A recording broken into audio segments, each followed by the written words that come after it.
శ్రీకృష్ణ పరబ్రహ్మణే నమః. శ్రీ గురుభ్యో నమః.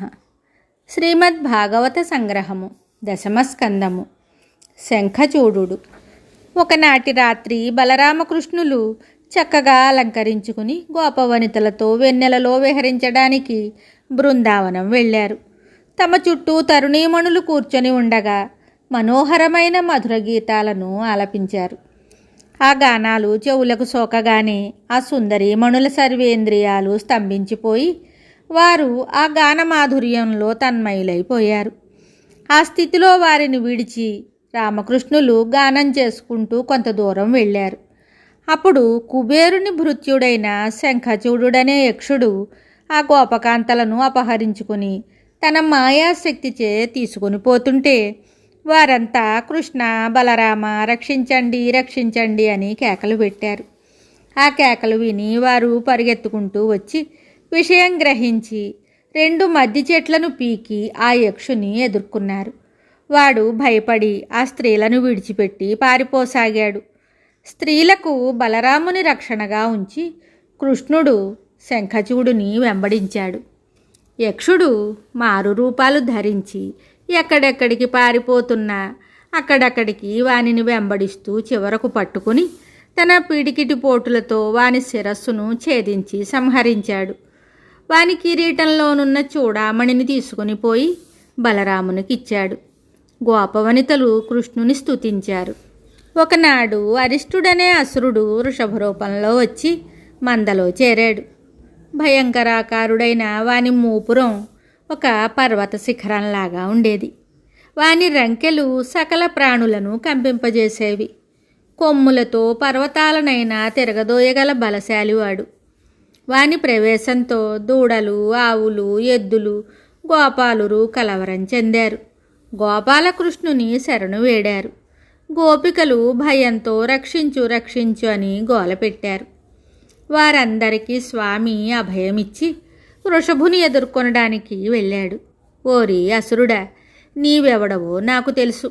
ఇలాగా పసిపిల్లల్ని, పడతుల్ని, పశువుల్ని భయపెడుతూ తిరగడం పరాక్రమం అనుకుంటున్నావా? శక్తి ఉంటే వచ్చి ఎదుర్కో, నా ప్రతాపం చూపుతాను అని కృష్ణుడు కేక వేయగా ఆ అరిష్టుడు బలిష్టమైన తన గిట్టలతో నేలను గీకుతూ పొడవైన తన తోకని ఎత్తి బుసలు కొడుతూ వాడి కొమ్ములతో చీల్చివేయడానికి సిద్ధముగా కృష్ణుని మీదికి లంఘించాడు. స్వామి అసురుని 2 కొమ్ముల్ని పట్టుకొనగానే వాడు కదలలేకపోయాడు. స్వామి ఆ రాక్షసుని వెనక్కు నెట్టి నేల కూల్చాడు. ఆ శరీరం మీద నిల్చొని స్వామి అసురుని కొమ్ములను పీకివేసి దానితోనే పొడిచి వాణ్ణి సంహరించాడు. దేవతలు హర్షించారు. గోపగోపీజనులు సంతోషంతో గంతులు వేశారు. కృష్ణుని వేణోళ్ళ స్తుతించారు. కంసునిచే పంపబడిన కేసి అనే రాక్షసుడు అశ్వరూపాన్ని దాల్చి గోకులం చేరాడు. భీకరాకారంతో గిట్టలతో భూమిని బ్రద్దలు చేస్తూ జూలు కదలికలచే వాయుచలనాన్నే మార్చివేస్తూ సకిలింపులతో ప్రపంచాన్నే అదరగొడుతూ భయంకరమైన కొండ గుహలాంటి నోటిని తెరుస్తూ కృష్ణుని గురించి గాలిస్తున్నాడు.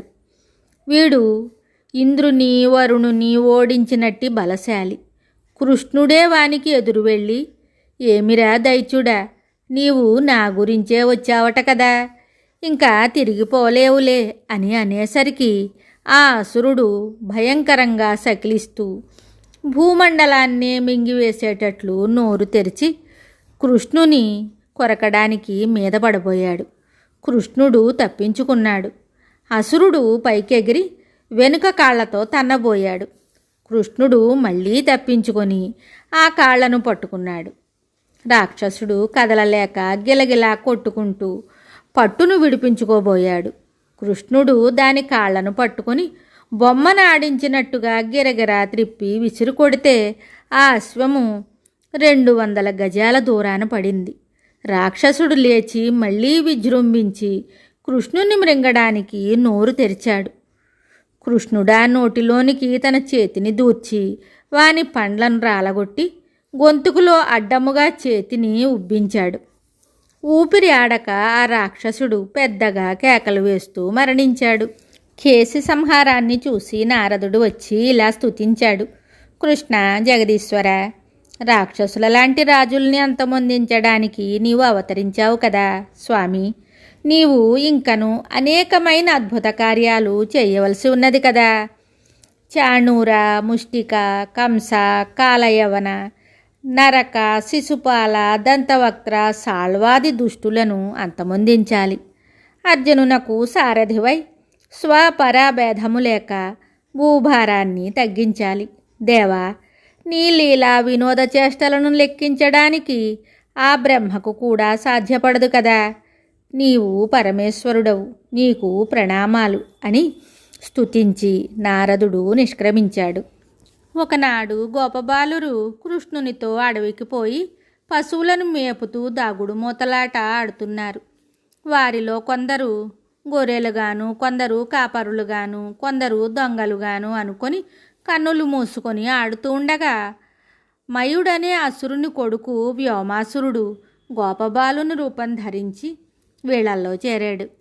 ఆటలో దొంగగా నటించి గొర్రెలుగానున్న గోపబాలురను ఒక్కొక్కరిని ఎత్తుకొని పోయి ఒక కొండ గుహలో దాచి ఒక పెద్ద బండరాతిని తలుపుగా మూసి ఉంచాడు. ఇంకా నలుగురే గొర్రె బాలకులు మిగిలారు. కృష్ణుడు విషయం గ్రహించి అసురుని పట్టుకుని, ఓరి రాక్షసుడా, నీవెవడివో తెలిసిపోయింది, ఇంకెక్కడికి పోగలవు అని తన పట్టు బిగించేసరికి అసురుడు నిజ రూపంలో నేలగూలాడు. కృష్ణుడు వానిని పిడికిలితో పొడిచి సంహరించాడు. గుహద్వారాన్ని ఛేదించి గొల్లబాలురను రక్షించి గ్రామానికి తీసుకుని వెళ్ళాడు. మిగతా కథ తరువాయి భాగంలో తెలుసుకుందాము. శుభం.